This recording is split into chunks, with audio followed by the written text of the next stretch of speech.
Hello friends, বাঙালির হেসেলে জানাই সবাইকে স্বাগত। আশা করি আপনারা সবাই খুব ভালো আছেন। আজকে আপনাদের সাথে শেয়ার করব সম্পূর্ণ নিরামিষ একটি রেসিপি।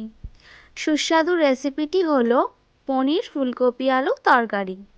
সকালের ব্রেকফাস্টে বা রাতের ডিনারে লুচি বা পরোটার সাথে এরকম পনির ফুলকপি আলুর তরকারি থাকলে আর কিছুই লাগবে না। আশা করি ভিডিওটি আপনাদের ভালো লাগবে। ভিডিওটি স্কিপ না করে পুরোটা দেখার অনুরোধ রইল। চলুন শুরু করা যাক আজকের এই সুস্বাদু রেসিপিটি। চলুন দেখে নিই কী কী উপকরণ রেডি করে নিয়েছি। এখানে ফুলকপি কেটে রেখেছি, এইরকমভাবে ডুমো করে আলু কেটে রেখেছি, কিছুটা টুকরো করে রাখা মালাই পনির নিয়েছি, এদিকে আছে টমেটো, আদা, কাঁচা লঙ্কার পেস্ট, কিছুটা টক দই আর কাজু বাদাম পোস্ত বাটা। এই উপকরণগুলো সব রেডি করে নিয়েছি। অন্যদিকে একটি পাত্রে কিছুটা জল গরম করে নিচ্ছি। গরম জলের মধ্যে কিছুটা লবণ দিয়ে দিলাম। এবার ওই গরম জলের মধ্যে ফুলকপি আর আলুটা দিয়ে 2 মিনিট মতো ফুটিয়ে নেব, ফুটিয়ে নামিয়ে নেব। এখানে আলু আর ফুলকপিটা সিদ্ধ করব না, 2 মিনিট ফুটিয়ে নামিয়ে নেব। দেখুন 2 মিনিট পর একটা ছাঁকনির মধ্যে ছেঁকে নিচ্ছি আলু আর ফুলকপিটা।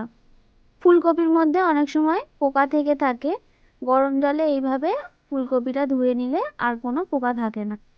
এবার কড়াইতে সর্ষের তেল দিয়ে দিচ্ছি। তেলটা গরম হয়ে গেলে দিয়ে দেব টুকরো করে রাখা মালাই পনিরগুলো একটু হালকা লাল করে ভেজে নেব। আমার চ্যানেলে নতুন বন্ধু হয়ে থাকলে অবশ্যই চ্যানেলটি সাবস্ক্রাইব করে পাশে থাকা বেল আইকনটি প্রেস করে দেবেন, যাতে আমার আপলোড করা নতুন ভিডিও সবার প্রথম আপনাদের কাছে পৌঁছে যায়।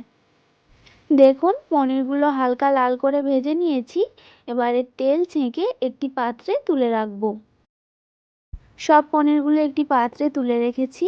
এবারে ওই তেলেই দিয়ে দেব ফুলকপিগুলোও লাল লাল করে ভেজে নেব। এইভাবে পনির ফুলকপি আলুর তরকারি বানালে স্বাদ কিন্তু অপূর্ব হয়। অনেকেই অনেক রকমভাবে পনির ফুলকপি আলুর তরকারি বানিয়ে থাকেন। একবার এইভাবে সম্পূর্ণ নিরামিষ পদ্ধতিতে পনির ফুলকপি আলুর তরকারি বানিয়ে দেখুন। এদিকে ফুলকপিগুলো সব ভাজা হয়ে গেছে, একটি পাত্রে তুলে রাখছি। দেখুন সব ফুলকপিগুলো আমি ভেজে নিয়েছি। এবারে ওই তেলেই দিয়ে দিচ্ছি কেটে রাখা আলুগুলোও লাল করে ভেজে নেব।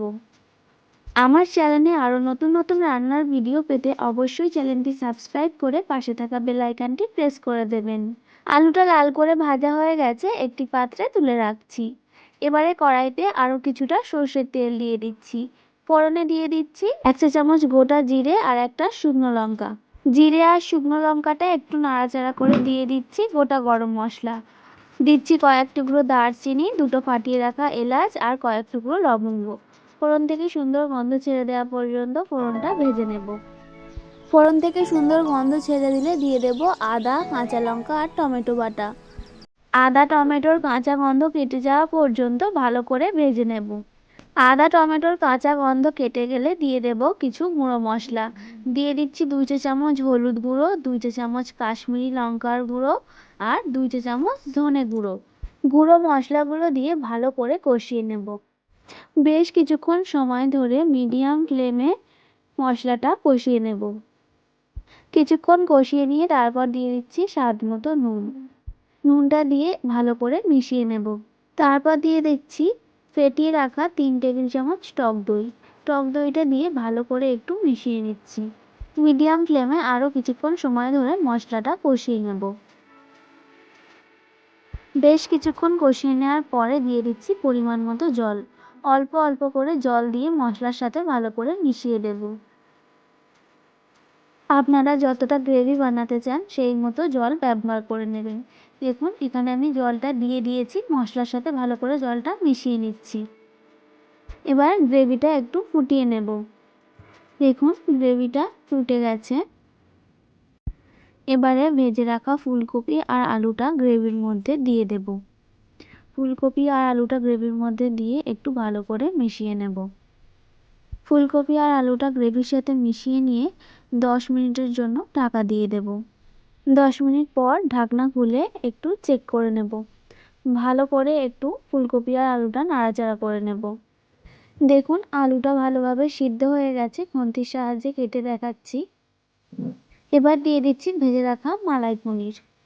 মালাই পনিরটা একটু ভালো করে মিশিয়ে নেব। এবার ঢাকা দিয়ে 2 মিনিটের জন্য ফুটিয়ে নেব। 2 মিনিট পর দেখুন পনিরগুলো দিয়ে সব ফুটিয়ে নিয়েছি। একটু ভালো করে সব কিছু মিশিয়ে নিচ্ছি। সব শেষে দিয়ে দিচ্ছি 1 চামচ ঘি। ঘিটা দিয়ে ভালো করে মিশিয়ে নিয়ে দিয়ে দিচ্ছি সামান্য গরম মশলা গুঁড়ো। গরম মশলা গুঁড়ো দিয়ে ভালো করে মিশিয়ে নিলেই রেডি পনির ফুলকপি আলুর তরকারি। গরম লুচি বা পরোটার সাথে পরিবেশন করার জন্য পনির ফুলকপি আলুর তরকারি একদম রেডি হয়ে গেছে। খুবই সুস্বাদু একটি রেসিপি, এইভাবে অবশ্যই বাড়িতে একবার ট্রাই করে দেখুন। ভিডিওটি ভালো লাগলে অবশ্যই একটি লাইক করে শেয়ার করে দেবেন। পনির ফুলকপি আলুর তরকারিটা এবার একটি পাত্রে তুলে রাখছি। দেখতেই পাচ্ছেন কতটা সুন্দর হয়েছে এই পনির ফুলকপি আলুর তরকারিটা, খেতেও ঠিক তেমনই সুস্বাদু। ফিরে আসবো আবার নতুন ভিডিও নিয়ে। পুরো ভিডিওটি দেখার জন্য ধন্যবাদ।